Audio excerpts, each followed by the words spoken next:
ចាជំរាបសួរពុកម៉ែបងប្អូនពុំមីយាតាព្រឹកនេះខ្ញុំចុះថតពីសកម្មភាពរបស់ក្មួយសិស្សសាលាបឋមសិក្សាវត្តដំបូកខ្ពស់ក្នុងការបង្ហាត់រាំក្នុងឱកាសមហាសង្ក្រាន្តចូលឆ្នាំថ្មី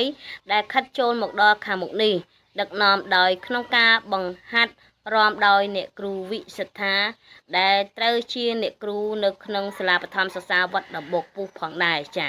ជារៀងរាល់ឆ្នាំអ្នកគ្រូតែងតែបង្ហាត់សិស្សឲ្យចេះពីរបៀបរាំក្បាច់ខ្មែររបស់យើងហើយជាការទ្រទ្រង់នៅក្បាច់និងចង្វាក់ខ្មែរកុំឲ្យក្មេងជំនាន់ក្រោយភ្លេចផងដែរចានេះហើយគឺជាសកម្មភាពរបស់ក្មួយដែលចោះស្រស់ស្រួលគ្នាណាស់អញ្ចឹងអ្នកគ្រូវិញតូចបើមើលទៅមានអ្នកគ្រូហើយនឹងកូនសិស្សប្រហាក់ប្រហែលគ្នាចាពុកម៉ែបងប្អូនចាដូច្នេះចង់ដឹងថាពួកគាត់ហាត់បានល្អកម្រិតណាក្នុងឱកាសមហាសង្ក្រាន្តឆ្នាំថ្មីនៅវត្តដំបូកពុះសូមអញ្ជើញអ៊ំពូមីងចំណុះជើងវត្តដំបូកពុះចូលរួមទស្សនាដោយបានច្រើនកកក្នុងបរិវេណវត្តដំបូកពុះកុំបីខានអញ្ចឹងថ្ងៃ15 16ចូលរួមលើកទឹកចិត្តដល់ក្មួយសិស្សសាលាបឋមសិក្សាវត្តដំបូកពុះចាគាត់ពិតជាសប្បាយចិត្តណាស់មើលទៅពុកម៉ែបងប្អូនអើយគាត់ហក់លោតផងរំផងចឹងណាដោយសារមានអ្នកគ្រូដ៏ល្អដែលគាត់បង្ហាត់បង្រៀនដល់ពួកគាត់ឲ្យចេះរំបទប្រពៃណីខ្មែររបៀបខ្មែរយើងចឹងណាពុកម៉ែបងប្អូនពុំមានតាអញ្ចឹងហើយបានថាការបណ្ដុះបណ្ដាលពួកគាត់គឺជាទំពាំងស្នងឫស្សីដែលបន្តវេនពីពួកយើងទាំងអស់គ្នាហ្នឹងពុកម៉ែបងប្អូនចាហើយពេលខ្លះយើងក៏ការប្រើភាសាដ៏ពីរោះពិសាសម្រាប់ពួកក្មេងជំនាន់ក្រោយឬក្មេងៗតូចៗក៏យើងការនិយាយពាក្យពីរោះពិសាដាក់ពួកគាត់អញ្ចឹងទៅ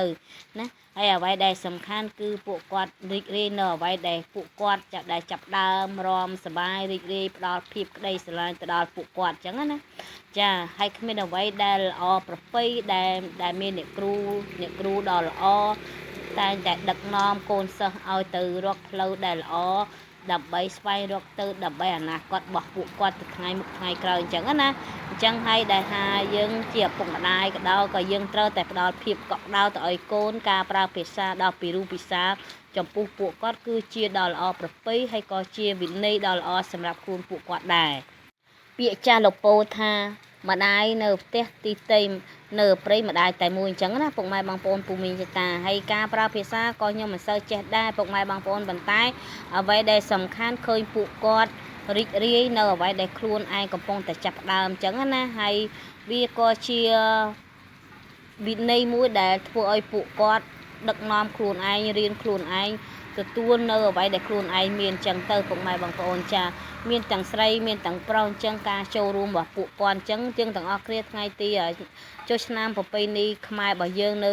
ចិត្តចូលម្ដងនេះអញ្ចឹងសូមពុកម៉ែបងប្អូនពុំមីតាដែលនៅក្បែរហ្នឹងមកចូលរួមទេសនាក្នុងការរំរបស់ពួកគាត់ឲ្យបានច្រើនអញ្ចឹងណាពុកម៉ែបងប្អូនហាក់បីដូចជាយើងបានចូលរួមនៅលើកទឹកចិត្តដល់ពួកគាត់ហើយព្រមទាំងឪពុកម្ដាយរបស់គាត់ផងដែរអញ្ចឹងទៅចា